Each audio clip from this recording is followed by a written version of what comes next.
Hello, I'm Lisa Battye, and here we are, another Sunday in which we are talking about bread. This time it's bread from heaven, living bread in fact. In the lectionary readings, we're following the most amazing conversations between Jesus and the crowds, very slowly. Those conversations' importance can't be underestimated, so each of the twists and turns in them is devoted to a whole sermon. And today is the midpoint in both the conversations and also the 5 weeks of sermons about this chapter, this one chapter in John's Gospel, which tells them all. That chapter is chapter 6, and I do recommend that to get the most out of these series of sermons, you read and reread chapter 6 of John's Gospel every week. Spoiler alert, I mustn't tell you the ending of the story, but I will say that it's very important to see how Jesus leads the people he's speaking to, from thinking about the bread he gave them to eat to thinking about the bread from heaven he wants to give them to eat. Now, the first week we heard the miracle of the feeding of the 5,000. Last week we heard the crowd beginning to make a connection between that miracle and the miracle of God providing manna, the bread that the Israelites ate when they were in the desert after the Exodus, which they will soon be celebrating in the festival of the Passover. They're beginning to wonder if Jesus might be the Messiah who would lead them out from under the oppression that they're under with the Romans.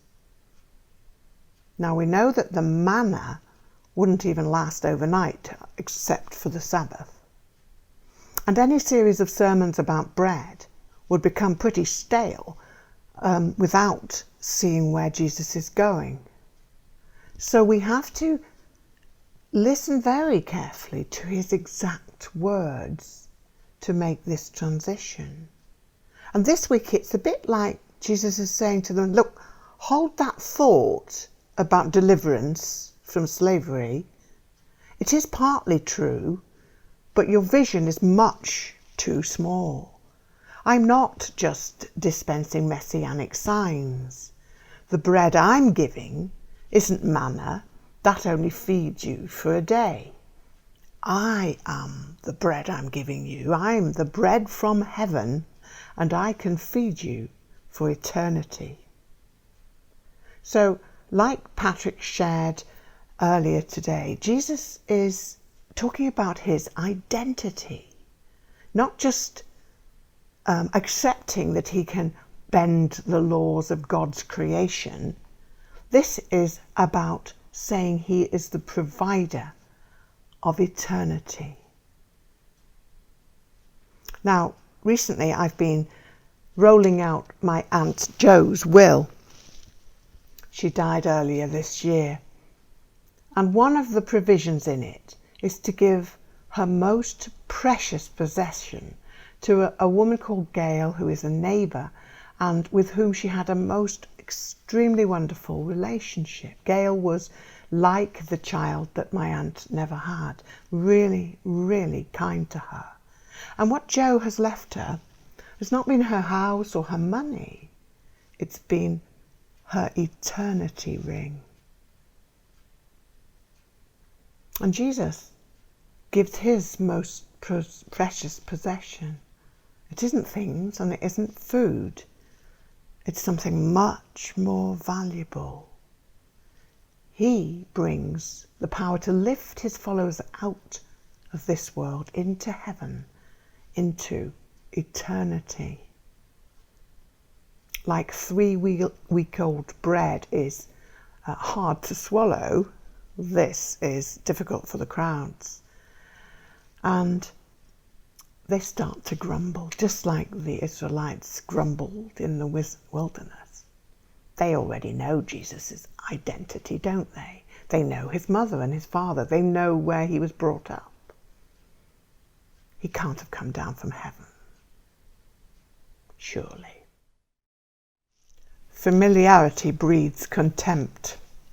If you can't see holiness in people that you know well, then you will know what I mean.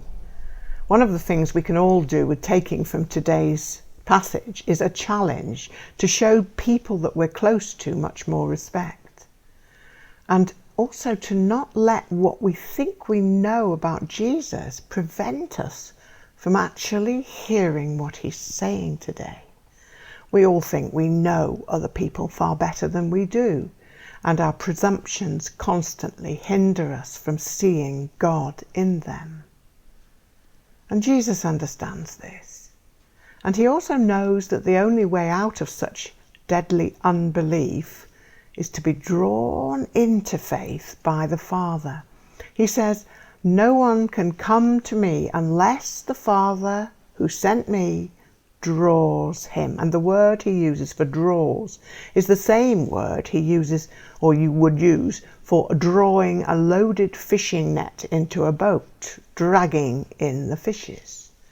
We must be dragged in, even grumblers, perhaps mainly grumblers. Jesus is not making it easy for people to agree with him. He's now saying, "I am the living bread." When people complain about what we say, we usually try to make the point more gently or acceptably. But Jesus does the opposite, and he makes his claims more bold and more offensive.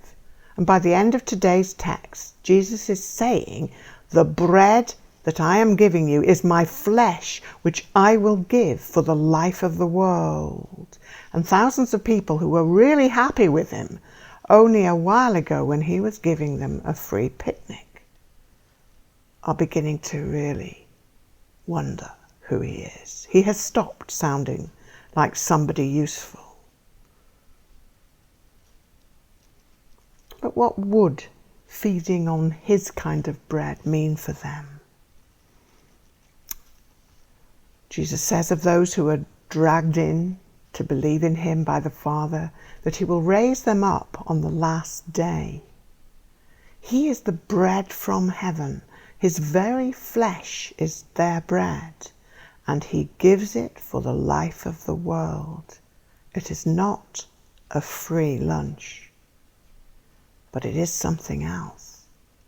Do be sure next time you take communion that when you receive the bread, you're not only affirming your willingness to be like him when he's feeding people or healing people, but also when he asks you to take up your cross and follow him daily. And those who do this will be written in the book of life, which is like Jesus' will, in which those who are named are earmarked to receive his most precious possession, eternity.